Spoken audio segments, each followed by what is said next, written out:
Please join me in welcoming Ben Watsa. In 1972, a 22-year-old engineer stands at an airport in Mumbai. His father told him, "You must leave, as there's no opportunity here."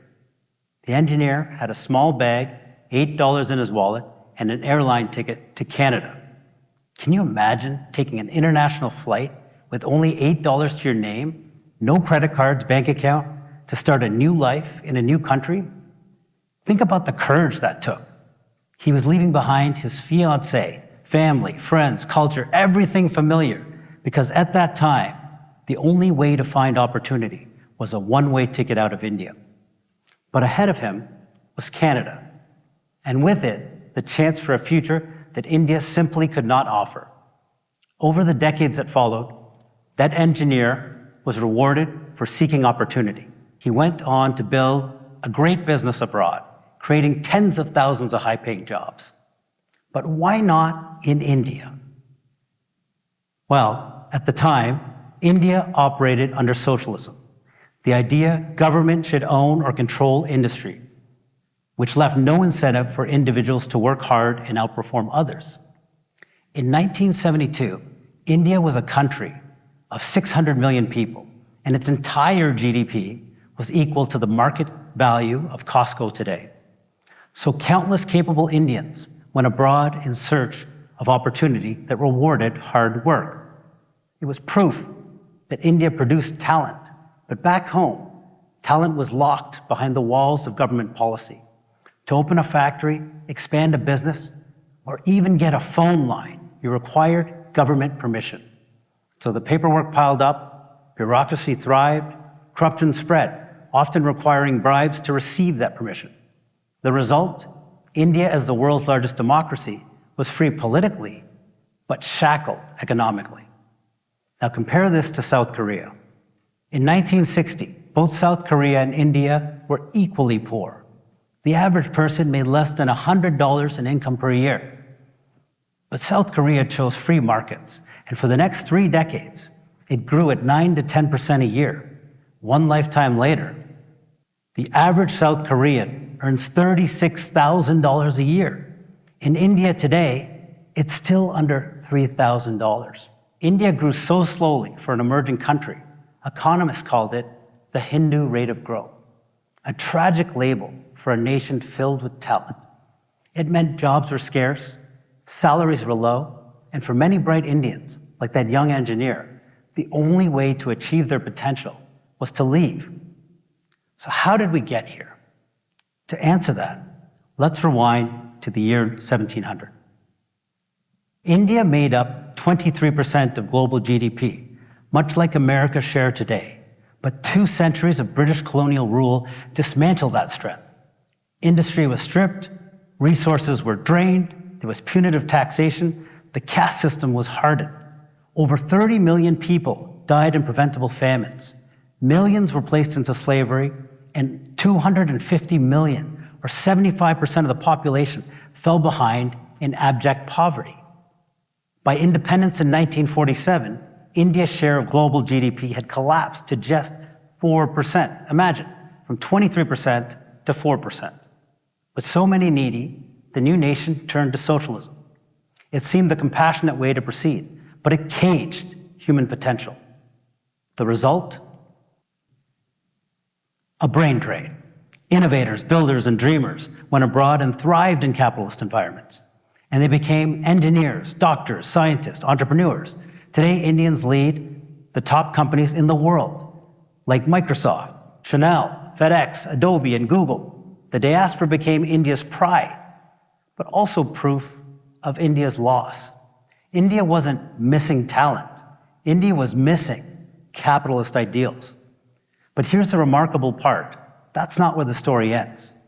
In the decades that followed, entrepreneurs who couldn't leave India rose up, defying red tape, breaking barriers, and forcing doors open through new industries. India's long journey from constraint to opportunity wasn't sudden. It was a long, determined march. In 1981, 9 years after our young engineer left, another engineer built in India with friends. They set out to start a private software company with no venture capital and against the country's deep skepticism toward business. The founder borrowed a few $100s from his wife and founded Infosys. Through the late 1980s and 90s, Infosys pioneered a model, write world-class software from India delivered to the world. That simple idea helped recode the global IT industry and set the stage for India's dominance in global capability centers. Today, Infosys has over 300,000 employees and has the same value as the Marriott Hotel Group. From a one-room startup under constraint to a linchpin of the digital economy, its arc captures India's turn. And Infosys wasn't an outlier. Around the same time, entrepreneurs across India pushed against the same constraints of socialism, proving that the challenge wasn't potential, but permission. Together, they laid the groundwork for a more confident, opportunity-creating India, one where the next great startup doesn't need a miracle to get a phone line, only an idea and the will to build. Then change came to India in 1991. India needed an emergency IMF loan and faced a catastrophic economic crisis. It was a moment of national humiliation, but it ultimately led to liberation, and the government restrictions started to come off. India's leaders moved to something radical, free enterprise. In a landmark speech, Finance Minister Dr. Manmohan Singh said, "No power on earth can stop an idea whose time has come." The idea was simple. Let the citizens, not only the government, build. Let people build industry while the government sets fair rules. India embraced bold economic reforms, peeling away many of those old restrictions. It opened the doors to competition and innovation. The impact was dramatic. The real economy started growing at 6, 7, 8% a year. Industries blossomed, not just in IT, but in telecom, manufacturing, and more. The economic development led to millions of people moving out of poverty as new jobs and opportunities emerged. The world began to take notice of India not just as a place of cheap labor or outsourced code, but as a rising economic engine. If we look back 12 years ago, India was the 10th largest economy in the world. Then Prime Minister Modi was elected, and he put in a pro-business agenda. Today, India stands at the 4th in the world, surpassing the UK, and most recently Japan. And it's not stopping there. By most projections, India will be among the top 3 economies in the world by 2028, overtaking Germany in 3 years. To quote the fictional boxing character Rocky Balboa, "It ain't about how hard you hit. It's about how hard you can get hit and keep moving forward. How much you can take and keep moving forward." That's how winning is done. Well, it's taken nearly 80 years for India to recover from colonial rule. India's long trek to find capitalism has brought the country to the threshold of global leadership once again. And India's rise is above all a story about its people. The hundreds of millions who once felt stuck in their circumstance are starting to move forward. Since Prime Minister Modi took office 11 years ago, 250 million Indians have climbed out of poverty, more than the populations of the UK, Spain, Japan, and Switzerland combined. Over the next decade, another 500 million are projected to enter the middle class as extreme poverty is nearly eliminated. That momentum will redraw India's economic map. Today, India's 28 states produce 4 trillion in GDP. Within 10 years, just 5 states could match that on their own, which means in the 2030s, India is expected to drive over 20% of global growth, like adding a new Saudi Arabia to the world economy every single year. The India ahead will look and feel profoundly different from the India of the past. And with a population of 1.4 billion, over half are under 29 years old. India is the world's largest, youngest talent pool, poised to drive innovation for decades. And speaking of innovation, India has created the 3rd most unicorns globally at 120, which confirms the momentum. India's narrative has simply flipped. Where a previous generation left, today's founders stay to solve local problems or make entirely new solutions. Builders see their future in India, not abroad. Now, another powerful threshold is nearing, the point where the average income reaches about 3,000 to 4,000 per person. Economists call it the Lewis turning point. Farm jobs shrink, tens of millions begin moving into factory and service jobs, productivity jumps, and consumer demand takes off. This has happened in Japan, South Korea, China. So here's the situation. More than 40% of Indians still rely on agriculture for income. This is where America was just a century ago. Today, the US produces more food with less than 2% in agriculture. What's exciting is India begins the Lewis turning point in 1 year and passes it in 4. That shift will pull people into higher productivity work and unlock the spending power of an exploding middle class. This is all possible because India has experienced its first truly pro-business government. And that government is doing what's needed to encourage private investment, which in turn creates jobs and opportunity for all. In manufacturing, the government has mapped out incentives and policies for a boom. India is seeing new factories and jobs in electronics, defense, and renewables. Take Apple. After 2 decades in China, it's applying that manufacturing playbook to India.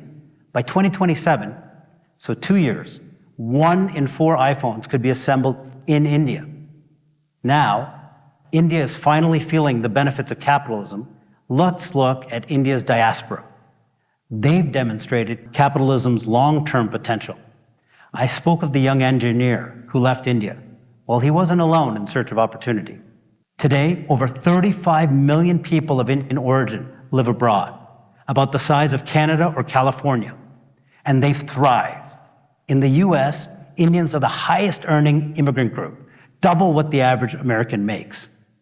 If you add up what those 35 million earn at their host country's average incomes, you get $1.3 trillion. That's over 30% of India's current $4 trillion economy, created by less than 3% of India's population. And the diaspora haven't forgotten India. In fact, no diaspora stays closer to their motherland. They sent back $135 billion, about half of Greece's GDP last year. The largest annual remittance to any nation, a huge benefit to the families in India. And the money keeps rising every year. The diaspora shows what happens when talent meets opportunity. Now, India's transformation remains a work in progress. Millions still live in poverty, and not everyone has felt growth's benefits. Today's difference is that we no longer see these problems as insurmountable inevitabilities. This government has made the first real push to lift up the masses, and those same relentless efforts should drive India through this next phase to double the middle class to 1 billion. It is simply impossible to raise hundreds of millions out of poverty overnight, but it is possible to lift up many tens of millions each year for a decade and beyond. Remember, people don't need perfect. No place is perfect.